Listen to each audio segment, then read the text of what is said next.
And I'm very excited that the Family Sex Show is coming to Bristol. Welcome back. It is the second video that I'm filming. We're gonna critique woke TikToks because why not? It's fun. And we're damage control, right? Let's call ourselves the damage control of the LGBT community. I'm artistic director at Tobacco Factory Theatres. I use he and him pronouns. I'm a white man with brown hair. And I'm very excited that the Family Sex Show is coming to Bristol. We make such powerful work that really connects and inspires audiences. My name's Josie. I use she, her pronouns. I'm a white woman with dyed red hair. It's very weird when they start to introduce more things about their appearance, because Microsoft did this last year. Yes, the Asian woman and the white guy, remember? Yeah, they would talk about what their race is, and they would have to have an obligatory comment about how they are on stolen land. Before we get more into this topic, I just want to say that I am partnering with the Yours app. Since Mercury went into retrograde a few weeks ago, my mental health has been on the decline.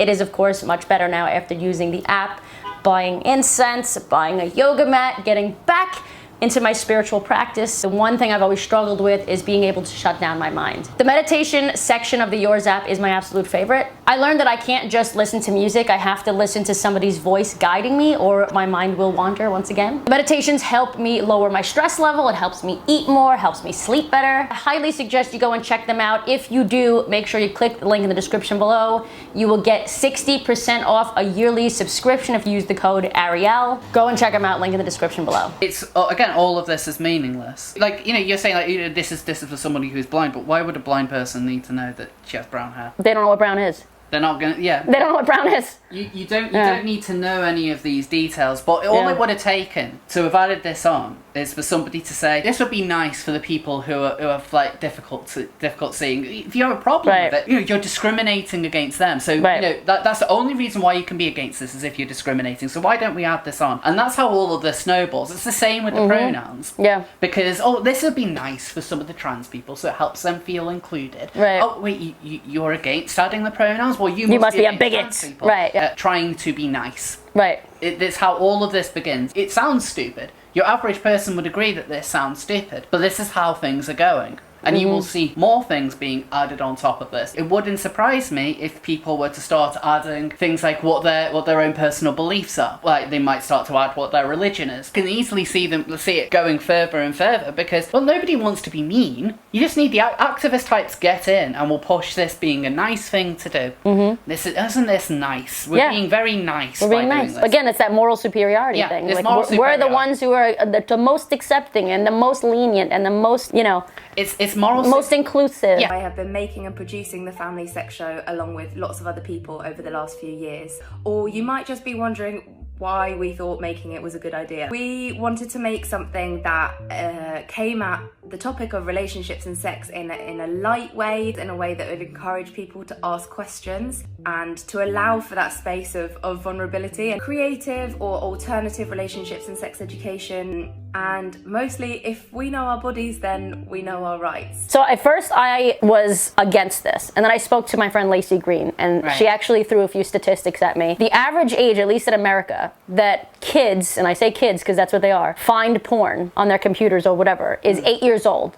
So if that's true, I would think that things like this could be good, as long as they're not kinky and over-sexualized and it's just like kind of more educational. I don't know about like having full nudity on stage, that's kind of pushing it. Like I said, I'm on the fence. What do you think? So bear in mind that this show is aimed at people as young as the age of 5. I don't think it's okay for 8-year-olds to be viewing porn, but the truth is that they are. For decades, kids have come across things like naughty magazines. Same. Yeah. There is kind of like a societal morality point to this. When is it actually okay to start introducing these very sensitive topics to young people who have no interest at any of these ages? They have no interest in masturbating or sex or anything like that. This kind of show had some very weird documentation to go alongside it. One of the things involved asking kids to search online for, talk about animals that they might have seen masturbating, which is an incredibly bizarre request to make. the types of songs that they would have sang in the show, like, you know, things about how good masturbation feels and stuff like that. I don't think that type of thing is appropriate for 5-year-olds. I agree. In the UK, sex education starts at a variety of different, I think it starts earlier for girls than it does for boys. Which makes sense, because girls get periods at a very young age. Yes. That's what I wanted to talk about too. I was 14 when I got my period. I was a late bloomer, but friends of mine were 9, 10 years old. I do think that females should at least be taught bodily autonomy and bodily functions. Maybe not sex, as in like penis and vagina kind of thing, and kinks and all that stuff, but I think they need to know why their body is doing certain things at a young age. And there's a difference between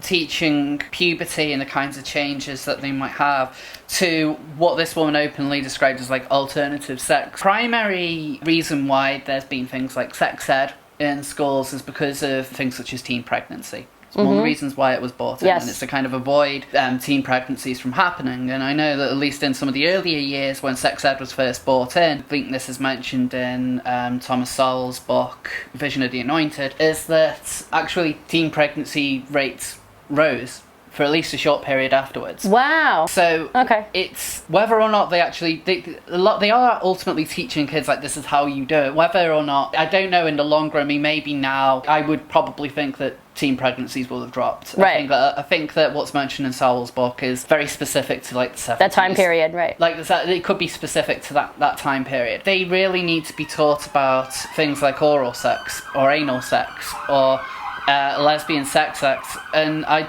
wouldn't say that they really would need to, because I agree with that too. The primary reason, as we mentioned, is to avoid teen pregnancy. To avoid teen pregnancy, to avoid having STDs, and to know what bodily autonomy means, to know what consent means, to know that it's not okay if somebody is forcing you to do something, because my mom had that conversation with me as a kid. Yeah. Those are all very important things Those are important things, but again, like I know that a lot of people on the right also have a bit of concern with the way that some of the consent conversations are going, especially if you're having it with very, very young people. Well, even as a 5-year-old, I would say it's important to tell kids, like, did this person touch you? You always let me know if somebody touches you inappropriately. Like, that's an important conversation to have, no matter how young they are. It's like a 5-year-old doesn't really need to know, like, oh, you know, they shouldn't be touching you, they should only be touching you if you like it, because it's a 5-year-old. You shouldn't be talking about them being touched in a way that they like it. No, when I was young, my mom said, if anyone ever touches you here or here, you tell me. Yeah. It was that simple. That was it. It's a different conversation when when you've got teenagers with other teenagers, but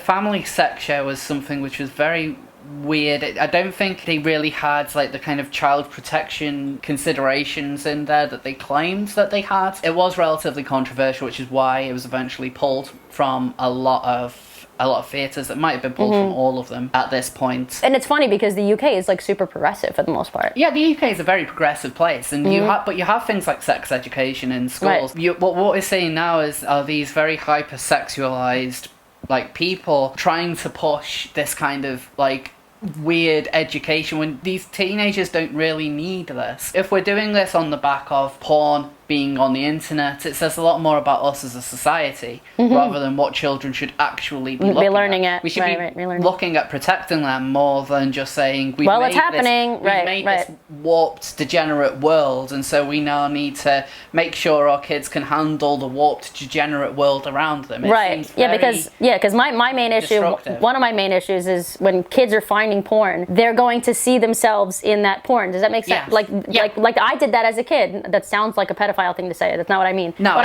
I mean is like you think like if you're a woman and you're watching porn, is that how a woman is supposed to act? Is that what's supposed to be? Is that what a man is supposed to do to me? Like naturally, you're going to see yourself in that position. Yeah. And porn is not how people have sex, really. No. It's not meant to educate people about sex. It's meant to turn people on that are adults. Stimulate the senses, right? It's not meant to teach kids about that. So I understand why this is getting a ton of pushback. But again, I'm always in the middle with these issues, right? And I think people watching this can understand where we're both coming from. Give them that time to still be innocent. To be a kid, right? Exactly. Because they don't need to know about this stuff. No. They don't need to be taught about everything right up front straight away. Let them be children, and when they're at an age where this starts to become more relevant, then just do it in a respectful way and not trying to kind of glamorize the ideas of having like various fetishes and stuff, because this is all very personal stuff to people anyway. Family Sex Show is a fun and playful show for adults and children aged 5 and up. It offers an honest, human sex education that is feminist, queer, non-binary, inclusive,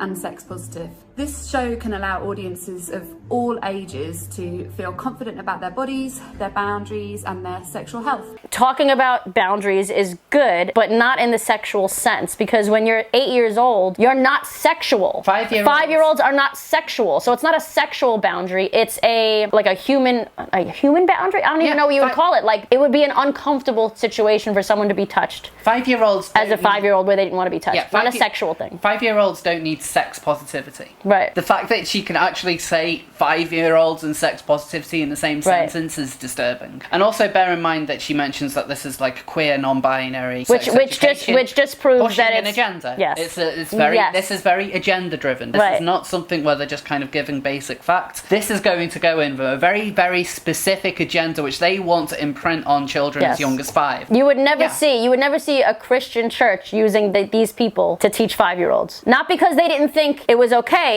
to teach 5-year-olds whatever, all these consent and everything, but because of the agenda behind it, or inclusive. And bear in mind, queer is inherently political. It's an inherently political identity. I don't know anyone that's queer that's a Republican. I don't know anyone that's non-binary that's a conservative Republican. Queer itself is a political identity. It's an open political identity, and they have a show about sex positivity aimed at 5-year-olds.